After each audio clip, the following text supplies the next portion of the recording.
All right, over 25 years ago, two guys from the Sacramento area became best friends, and their friendship evolved to include their shared passion for filmmaking and film critique. Fast forward to now, they have a Film Lovers podcast, and they are co-founders of the SacTown Movie Buffs Film Festival. So pull out your popcorn because they're here to tell us about the Sacramento film scene and share with us their Oscar picks. So let's welcome Kier Stows, and we have Jason Alley. Welcome. Thank you for having us. Yeah, we're excited to have you both on. So how did you go from having a passion for film to taking the steps of creating a podcast and a film festival? Yeah, great. So yeah, as you said, we've been friends for basically the last 25 years, and our friendship came out of basically loving films, watching films, and we said, you know what, we should start a podcast because we're always having dialogue about films, and so we just started a podcast, and people started to resonate with it, and the response just kind of grew, and now we're kind of like on every social media platform, and then we translated that into basically the festival. Yeah, and how was it doing a podcast with your best friend? You could probably answer that more than I could.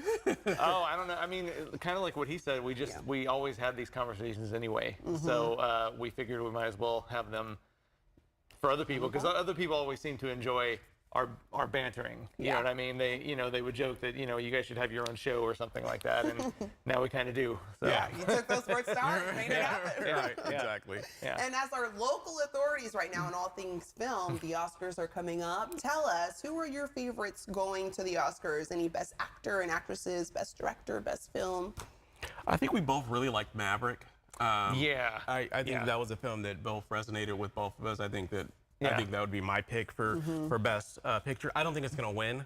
I think everyone seems to love Everything Everywhere All at Once. Right. I think that's the film that's kind of generating a lot of the buzz. Yeah. So I feel like it's their year, but my personal pick would be Maverick. I enjoyed that film quite a bit. Yeah. So.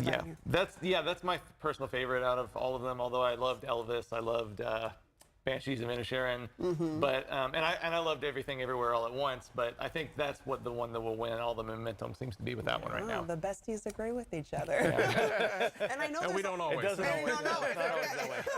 And I know there's also a lot of buzz around Angela Bassett as well. Do you think she might get a win there? You know, I do think that she has a good shot for best actress or supporting actress. But it's hard to say. It's a really, really tough category.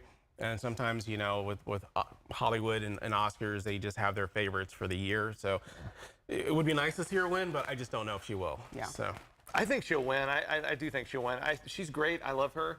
This performance I didn't think was the greatest. I would personally vote for Jamie Lee Curtis in that category. But Angela Bassett's always good, so I'm not going to be upset about it, you know. We got to stay tuned and find out.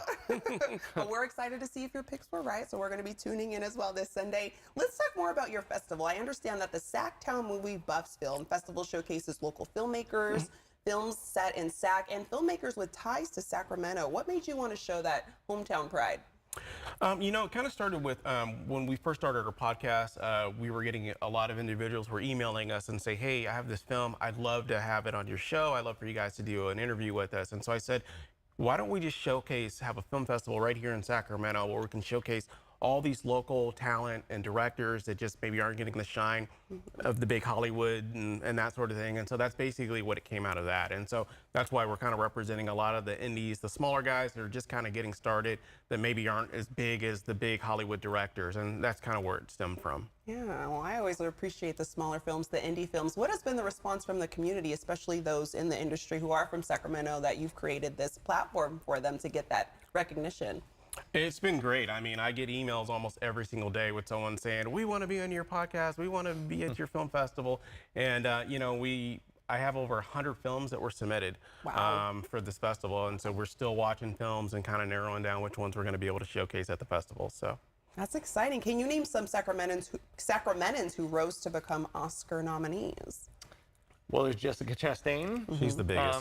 She won for The Eyes of Tammy Faye last year. Wow. And there's also Greta Gerwig, of course, Lady Bird, which was nominated for several awards, but I don't think it won any, but it was definitely showcased Sacramento quite a bit. Yeah, those are our two, and we got a lot. Yeah. A lot more ready to take the crowd. Can you talk about the Sacramento filmmaking community and some of the resources that support local filmmakers? Yeah, I mean, there's a lot of there's a lot of directors, producers, actors that are in the community, and it's a really tight-knit community. When I first started the festival, I corresponded with the French Film Festival and some of the other Sacramento film festivals, and we've all kind of worked together, and we're all just basically here to support local artists. And so I think it's a real tight-knit community, and there's going to be a lot of people that are from other festivals that are going to come to my festival, and I've been to some of the other ones as well, and so we all just kind of share information and we share films with each other, like, hey, this is a film that I think would be great for your festival. And so it's just a really, really good cohesive community. Yeah, there's that camaraderie to want to see everybody succeed locally. Absolutely. You have a film festival coming up. Can you tell filmmakers and viewers of any deadlines and dates they should be aware of? Unfortunately, we have reached the deadline because our film festival is going to be next month on April 16th, and we had 100 submissions, over 100, and so we're still watching films and narrowing down. So unfortunately, they did miss the deadline. However, we do expect a big success, and so we are looking to do this again next year. So if there are any filmmakers in Sacramento, we do urge them to reach out to us directly, and we'll go ahead and see if we can watch the film and maybe we can get them on for the next year. And I feel like what a good problem to have. It's unfortunate you can't accept more people, but there's been so many submissions of local talent. Yeah, the response has been great. I was really surprised. I would have been happy with just 5 or 10 films, but when we had over 100, I said, wow, people are really interested, and there are a lot of filmmakers in the area. All right, well, thank you both of you for joining us this morning. I'm going to let our viewers know where they can go for more information. You can catch the SacTown Movie Buffs podcast on Spotify and find out more about the SacTown Movie Buffs Film Festival at SacTownMovieBuffs.com. That's easy to remember.